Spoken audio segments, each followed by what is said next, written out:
오늘 저희들에게 주신 하나님의 말씀 요한복음 8장 31절에서 36절의 말씀을 의지하고 진리가 무엇이냐라는 제목의 세 번째 말씀을 드립니다. 진리가 무엇이냐?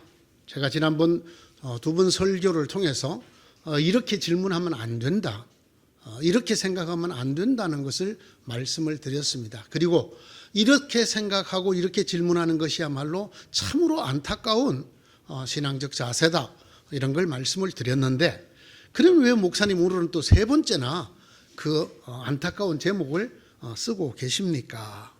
이유가 있습니다.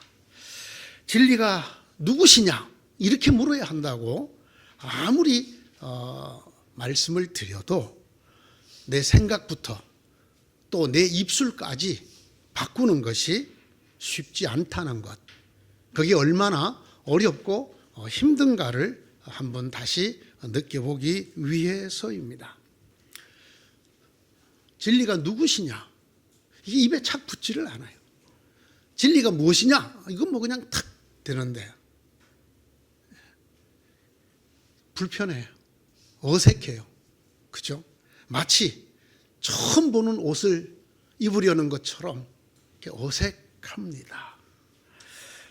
사람들이 열심히 설교를 몇 번 듣는다고 이게 바뀌지 않을 거라는 것도 잘 압니다. 그러나 우리의 간절한 기도와 소원은 그렇게 우리가 잘못된 생각, 잘못된 질문, 잘못된 접근에서 바른 의미 있는 생각과 물음과 접근으로 바꿔야 된다고 하는 것이죠. 이거 바꾸라 그러면 참 불편해하는 사람들이 많습니다. 제가 여러 번 여러분에게 말씀드렸지만 사람이라고 하는 것이 익숙해진 것을 바꾸는 게 얼마나 어려운가. 제가 이 손가락 깍지 끼는 것 갖고 말씀을 드렸죠. 저는 이렇게 하면 오른손이 위로 올라오는데 이걸 한 단계만 낮추면 너무너무 불편합니다.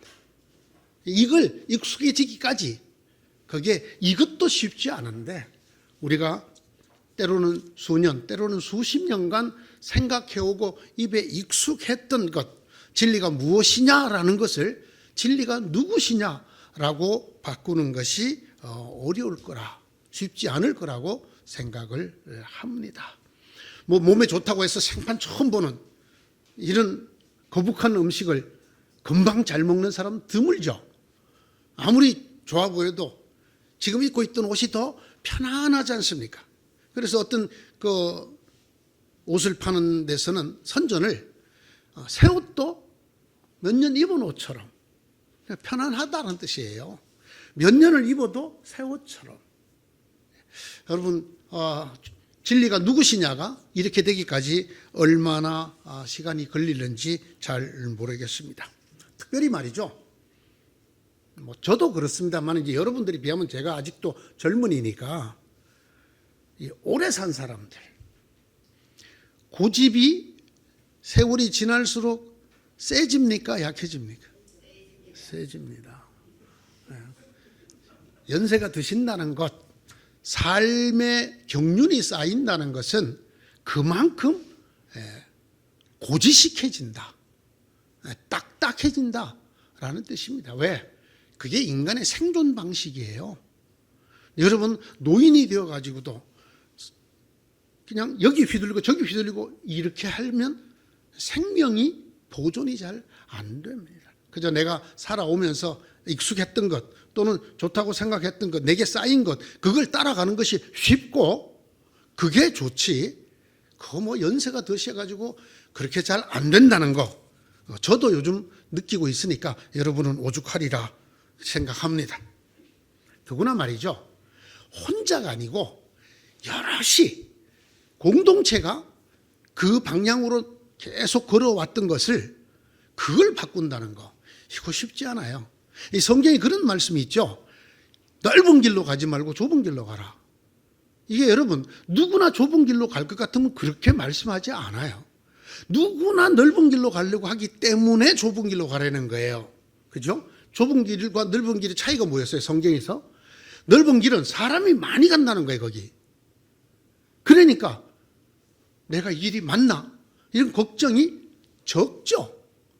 그러나 좁은 길은 가는 사람이 적어서 이 길이 맞나? 이런 생각이 든다라는 것입니다.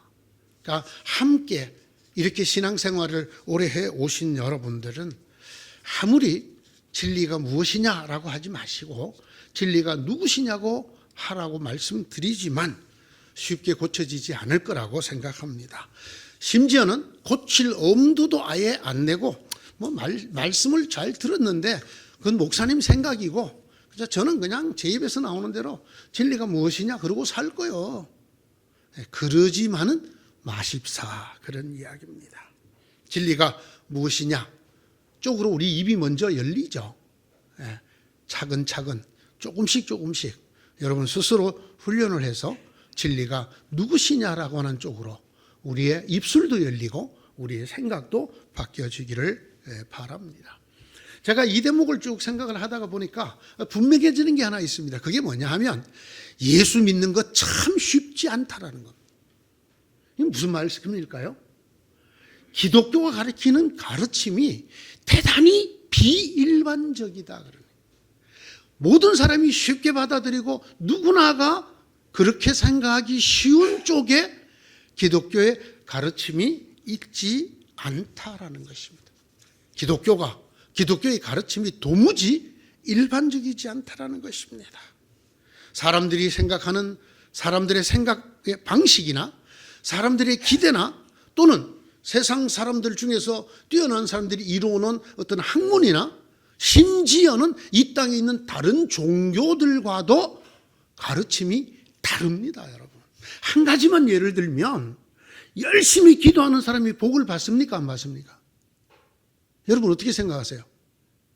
이제 저하고 오랫동안 생활하시니까 목사님이 무슨 말씀하려고 저런 말씀하시나 내 대답을 잘해야지 안 하는 게 차라리 낫겠다. 안 하시는 것 같은데 기도 열심히 하면 복을 받습니까? 근데 이게 세상의 모든 종교가 가르치는 가르침입니다. 이게 무슨 법칙인지 아세요? 인과응보의 법칙이에요. 내가 뿌린 대로 거둔다는 거예요. 내가 열심히 기도하면 복을 얻는다. 내가 하면 얻는다라고 하는 내 중심의 인과응보의 법칙이 작용되어져서 야 이놈아 공부도 안 하고 학교를 어떻게 좋은 학교를 들어가느냐. 그냥 간단합니다. 열심히 노력해도 돈을 벌까 말까 하는데 그러고 어떻게 돈을 벌어. 이렇게 일상생활에서나 종교적 가르침에서나 학문에서나 우리에게 젖어 있는 일반적인 생각과 달라요. 기독교는 아무리 열심히 공부해 내 몸을 다 불사르게 내어줄지라도 하나님 마음에 하나님 마음. 기독교의 가르침이 영 일반적이지 않습니다. 자꾸만 부딪힙니다. 제가 많은 분들을 경험합니다. 성경의 진리를 말씀을 드리면 성경이 말하는 바 신앙의 핵심을 말씀드리면 굉장히 곤욕스러워합니다.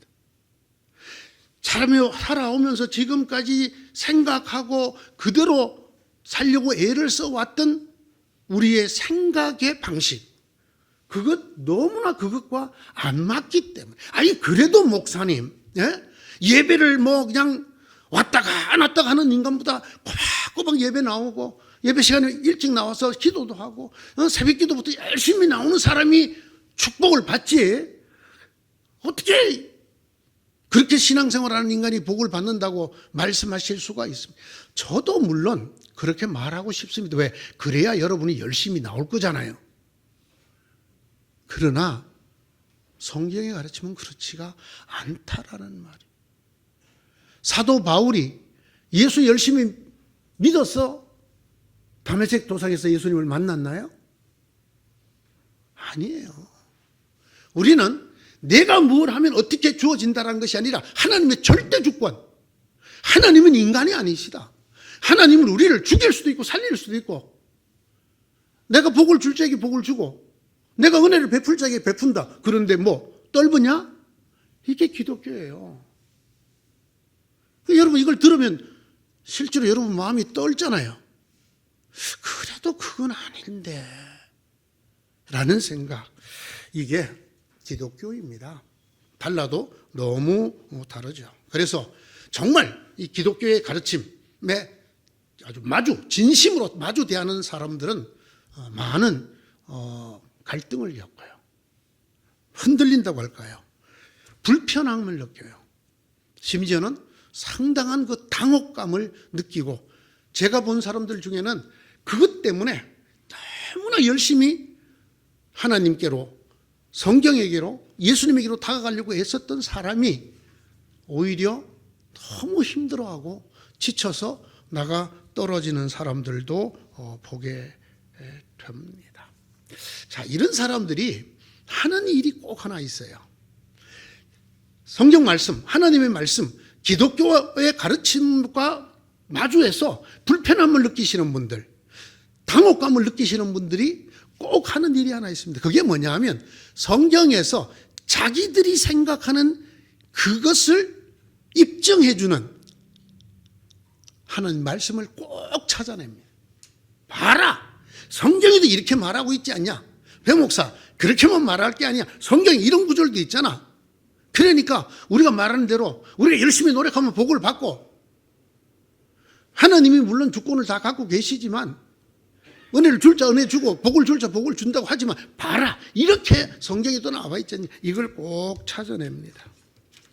그래서 기어이 성경과 기독교의 가르침을 일반 종교화 시키는데 자기 마음이 편하고자 그렇게 하는 모습을 보게 됩니다.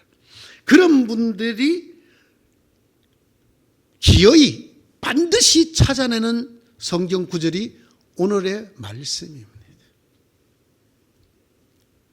또 한 군데가 더 있습니다. 그것이 요한복음 17장 7절의 말씀입니다. 이런 말씀입니다.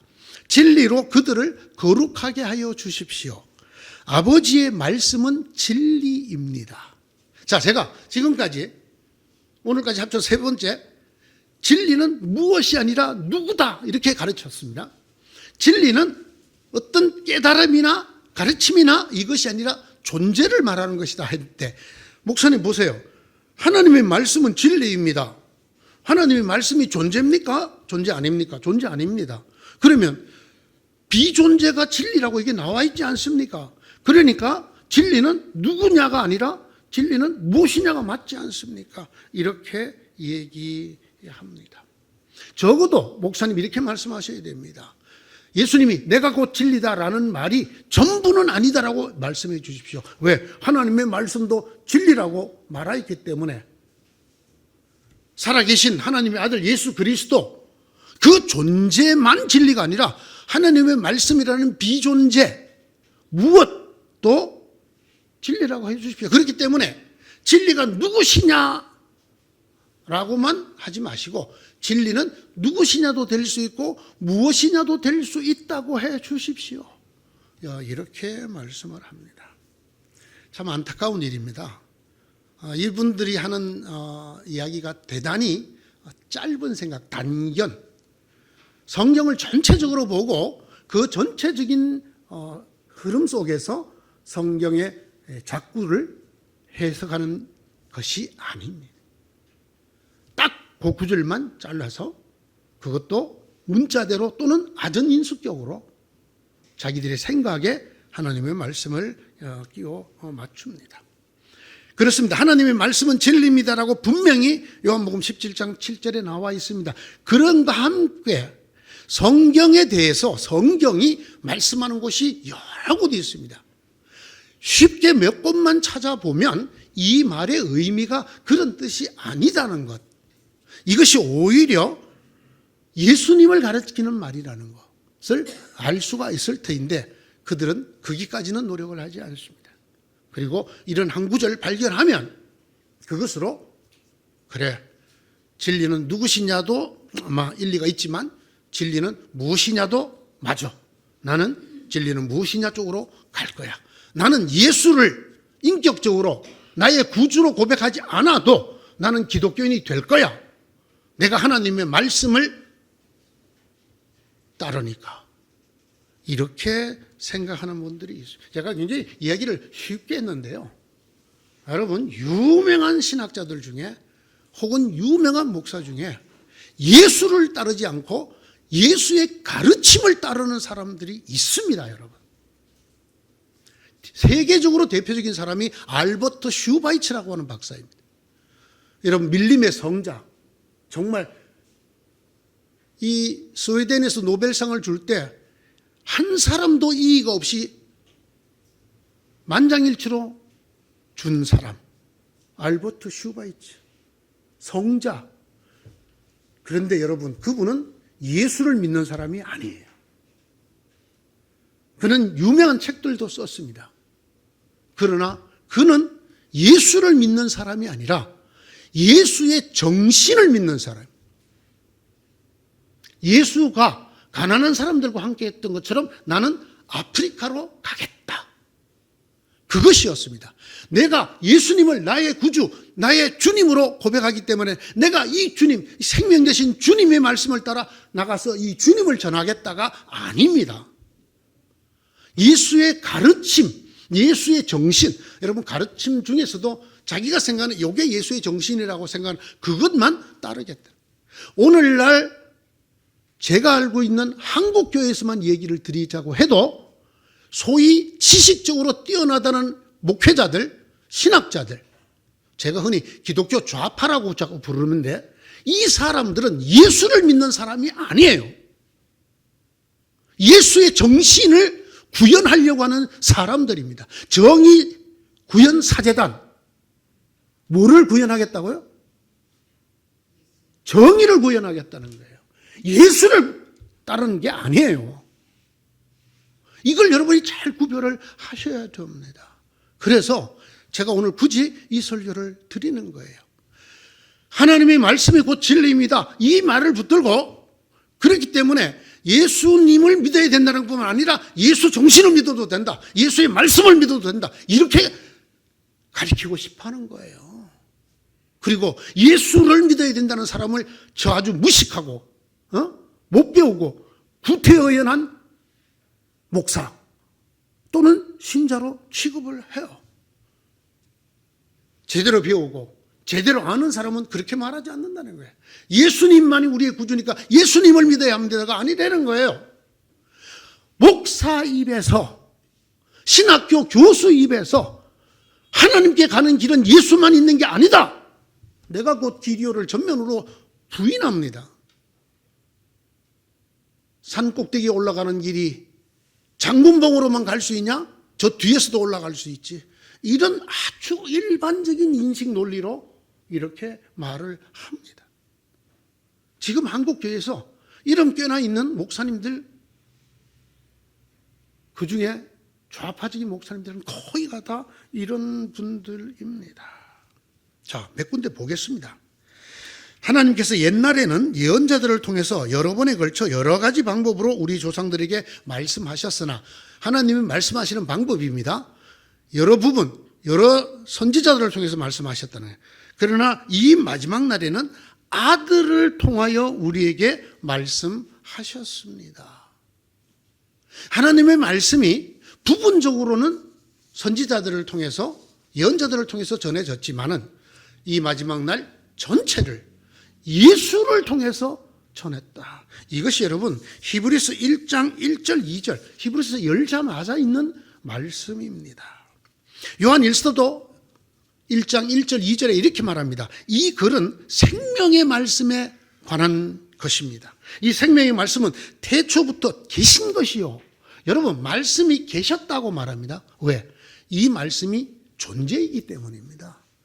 우리가 잘 압니다. 이 요한 1서를 쓴 요한이 요한복음도 썼습니다. 요한복음 1장이 뭐라고 그럽니까? 태초에 뭐가 있었다? 말씀이 계셨다. 그 말씀이 곧 하나님이셨다. 요한 1서에는 이 생명의 말씀은 태초부터 계신 것인데 우리가 들은 것이요, 눈으로 본 것이요, 우리가 지켜보고 손으로 만졌다. 왜? 이 생명이 육신을 입고 이 땅에 나타났기 때문이다. 그거 누구라는 거예요? 예수님. 말씀이 곧 누구라는 거예요? 예수님이라는 거예요. 너희가 성경을 연구하는 것은 영원한 생명이 그 안에 있다고 생각하기 때문이다. 성경은 나에 대하여 증언하고 있다. 성경을 제대로 연구하면, 제대로 들으면, 성경을 꽉 짜면 사랑이 나옵니다. 정의가 나옵니다. 아닙니다, 여러분. 이렇게 믿으시면 안 됩니다. 예수가 나옵니다. 예수님이 나옵니다. 사랑? 예수님 없는 사랑도 얼마든지 있을 수 있습니다. 자비? 심지어는 자비라는 용어로 바꿔서 쓰는 사람도 있어요. 어느 종교에서 많이 듣던 단어죠. 정의, 나눔, 섬김, 성경을, 기독교를 예수님이 아닌 이런 그 무엇으로 만드는 사람들이 가장 교묘한 적그리스도들입니다. 성경을 짜면 뭐가 나와야 되는데요? 예수님. 왜? 이 성경이 나에 대해서 말하고 있는 것이라. 자, 요한은 뭐라고 그랬습니까? 내가 이 말씀을 기록하는 이유는 예수가 하나님의 아들 그리스도시라는 것을 너희가 알고 믿고 그거로 말미암아 구원을 얻게 하려는 것이다. 조금 넓혀주면 성경 전체를 짜면 뭐가 남아? 예수 그리스도와 생명, 구원이 남아. 사랑이 아니라고요. 정의가 아니라고요. 섬김, 나눔이 아니라고요. 전 그래서 길거리 지나가다 이런 이름이 붙은 교회가 있습니다, 여러분. 나눔의 교회 혹시 못 들어보셨습니까? 못 보셨습니까? 섬기는 교회. 네. 그보다 훨씬 주님의 교회라는 이름이 성경적입니다. 그게 기독교예요. 기독교를 일반화시키면 사랑, 나눔, 섬김 등등으로 얼마든지 바꿀 수가 있습니다. 그러나 성경은 그렇게 말하지 않아요. 요한복음 5장 39절, 제가 지난주에도 말씀드렸죠. 너희가 성경에서 영생을 얻는 줄 알고 성경을 상고하거니와 이 성경이 내게 대하여 말하는 것이라. 성경을 다 알아도, 성경을 다 실천해도 예수 못 만나면 꽝이에요. 예수 못 만나면 헛일이란 말입니다. 예수가 그리스도시요 하나님이심을 믿게 하려고, 그 예수님을 만나게 하려고 성경을 다 읽은 다음에 우리가 무슨 질문을 들어야 되냐면, 너는 나를 누구로 아느냐? 이 예수님의 음성이 들리지 않으면 안타까운 사람. 너는 사랑을 실천했느냐? 너는 봉사를 했느냐? 너는 섬김의 삶을 살았느냐? 이것이 성경을 통해서 들리면 뒤로 미루 놓으셔야 합니다. 우리가 성경에서 반드시 먼저 알아야 될 것은 예수님이 누구시냐. 성경을 조금 더 살펴보겠습니다. 이제는 성령에 대한 말씀입니다. 그는 물과 피를 거쳐서 오신 분인데 곧 그리스도 예수십니다. 그는 다만 물로서 오신 것이 아니라 물과 피로서 오셨습니다. 성령은 증언하시는 분이십니다. 성령은 곧 진리입니다. 아까 요한복음 17장 7절 하나님의 말씀은 진리입니다를 아시는 분들에게 이 말씀도 드립니다. 성령은 곧 진리입니다. 자, 하나님의 말씀은 비인격체, 누구가 아니고 무엇입니다. 맞습니다. 그러면 성령은 존재입니까? 아닙니까? 존재입니다. 여기 다시 이렇게 말합니다. 진리는 존재다. 진리는 하나님이라는 뜻입니다. 하나님입니다. 요한복음 16장 13절에 주님께서 하신 말씀입니다. 그러나 그분 곧 진리의 영이 오시면 그가 너희를 모든 진리 가운데로 인도하실 것이다. 누가 오시면? 그분이 오시면. 여러분, 인칭대명사잖아요. 인칭대명사. 그것이 오면이 아니잖아요. 그분이 오시면 우리를 진리 가운데로 인도하실 것이다. 성령 하나님이 곧 진리시다. 그분이 진리시다. 이 진리는 물건입니까? 이론입니까? 존재입니까? 그렇습니다. 자, 다음에는 하나님의 뜻과 구원에 대한 중요한 말씀을 좀 살펴보겠습니다. 하나님께서는 모든 사람이 다 구원을 얻고 진리를 알게 되기를 원하십니다. 디모데전서 2장 4절에 아주 유명한 말씀이죠. 하나님이 원하시는 게 뭐냐? 모든 사람이 구원을 받고 진리를 알게 되는 것이라. 그럼요. 어떻게 구원을 받느냐? 요한복음 6장 40절입니다. 아들을 보고 그를 믿는 사람은 누구든지 영생을 얻는다. 말씀을 듣고 그 말씀을 따르는 사람은 구원을 얻는다가 아닙니다, 여러분. 자꾸 일부 목회자들 중에서 야고보서나 요한 서신들을 가지고 실천이 없는 믿음은 죽은 믿음이라고 말씀하시는데 이거 대단히 잘못된 가르침입니다. 제가 반드시 이 설교를 한번 하겠습니다. 그런 뜻이 아니에요, 여러분. 예수님 만나자마자 죽은 사람은 어떻게 해요? 아무것도 실천 안 했는데.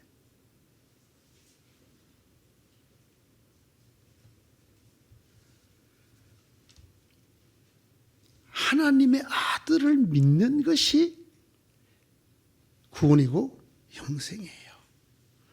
예수의 가르침, 예수의 정신을 따르는 게 아니고 예수님을 믿는 것입니다.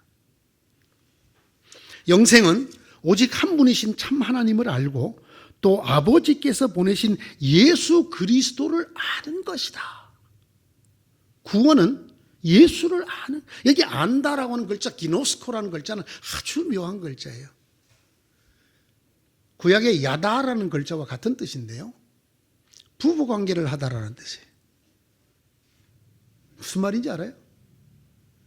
마리아가 말하죠. 내가 남자를 알지 못하는데 어떻게 아기를 갖겠습니까? 하는 그때 알다가 부부관계를. 내가 남자와 관계를 가진 적이 없는데 어떻게 아기를 가집니까? 라는 말이거든요.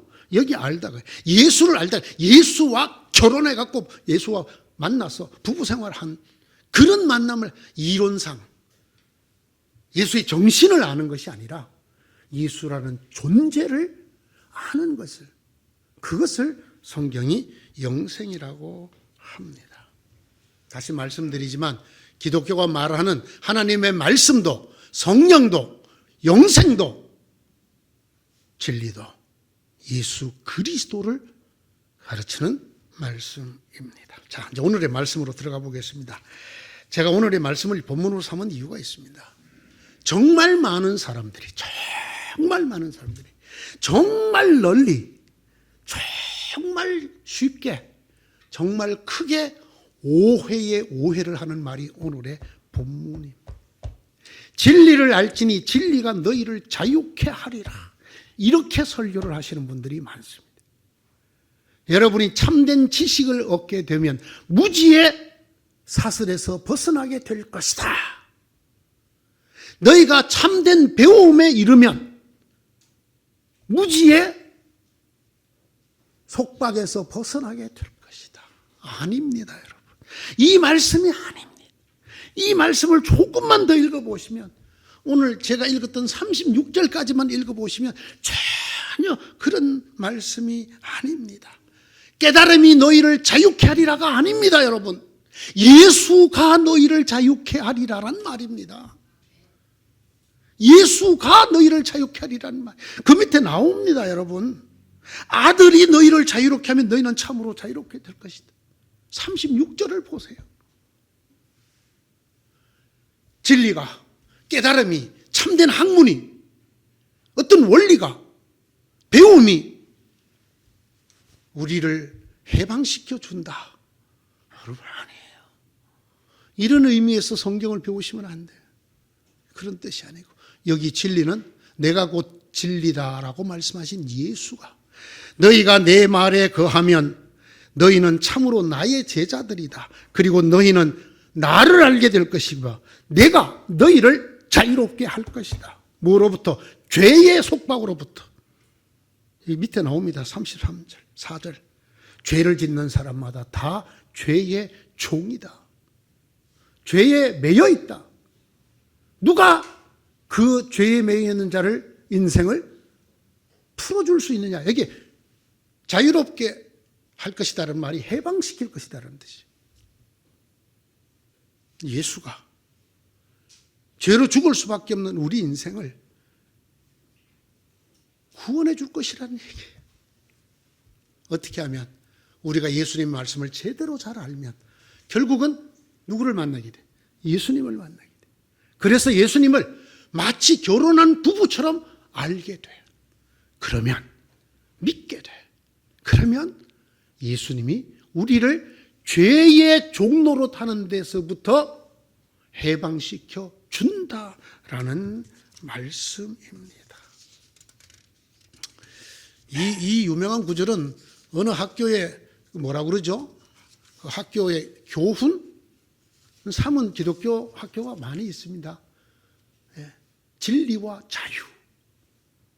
진리와 자유의 전당.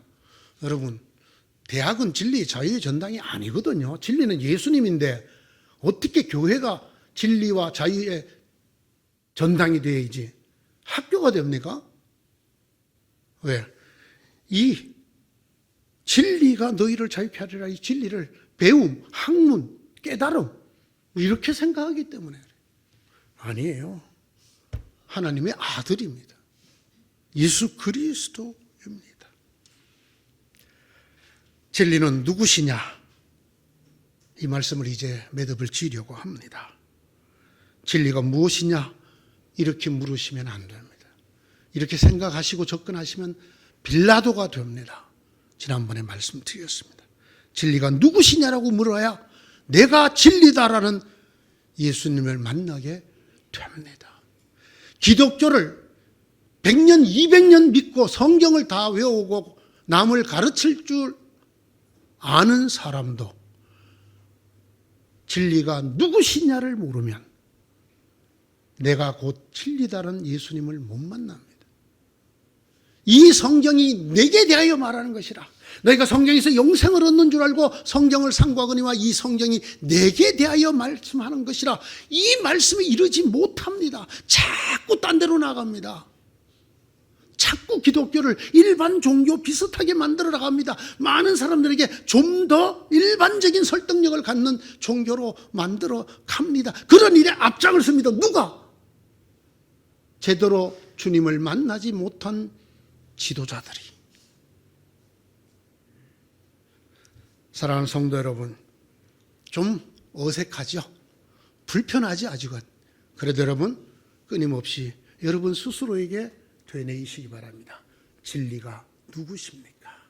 그래야 뭐가 들린다고요? 내가 곧 진리다. 누구든지 나로 말미암지 않고는 하나님께 나갈 자가 없다. 그래야 이 음성이 들립니다.